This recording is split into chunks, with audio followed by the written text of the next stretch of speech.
options. I would plan to drive as far down as we need to drive to reach the lower bound of the exposed rock band. If we can't climb pretty reliably up these rocks at 25 degrees, we're not going into this crater. Once again, there was only one way to replace opinion with knowledge: test it. They built a replica of Endurance Crater at JPL. Guided by PanCam images of the rocks, they raided a local Home Depot for patio stones.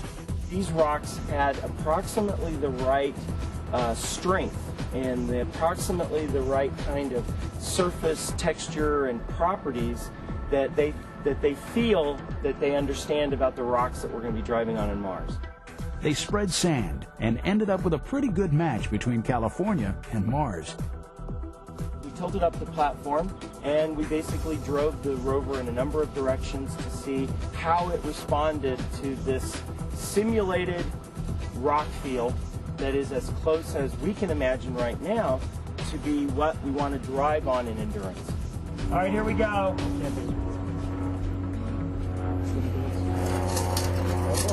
No, yes, gonna do it.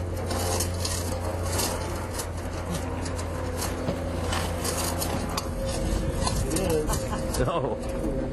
Oh. Little slippage here. Come on, baby. Come on, darling. No problem.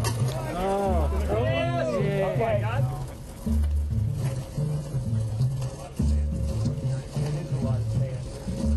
Are we making progress? Beautiful. Our results were exceptionally good. In fact, I think everybody felt that the rover performed better than we would have probably guessed it would have.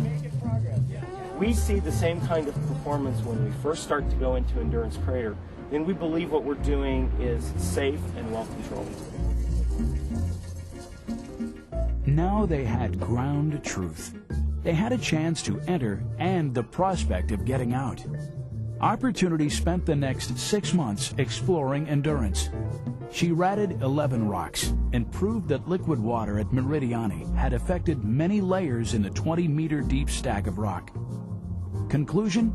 At some time in the Martian past, a lot of water had altered a lot of rocks across many kilometers of the Meridiani Plains. Opportunity had done it again and headed off south.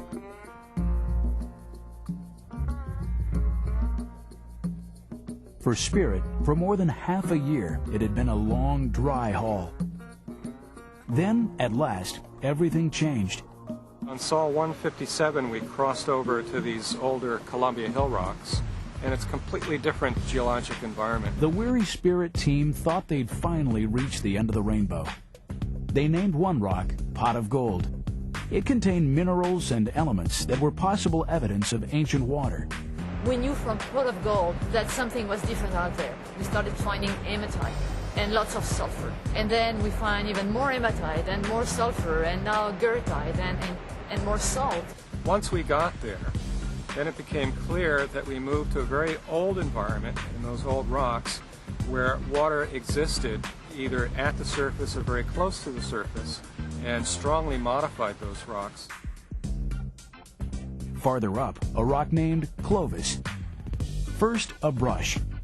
Then, a deep rat hole of some 9 millimeters. Then study by the Mossbauer and APXS. Result, clear evidence of goethite. These targets are really the turning point in Clovis just because of the goethite. You cannot have goethite without having lots of alteration somewhere. The science might have been golden, but the engineering was having problems. By now, Spirit had traveled 6 times farther than mission success. Every day that we do a drive, we get data on the wheels and how much power that they're using. And each of the wheels uses about the same amount of power, but we started to notice that this right front wheel was using more power than the other 5. And this, as time was going on, over the course of several weeks, this was getting worse and worse, and it was getting worse at a faster rate. What about backing up the hill and not dragging it? Does that still take some pressure off of that wheel?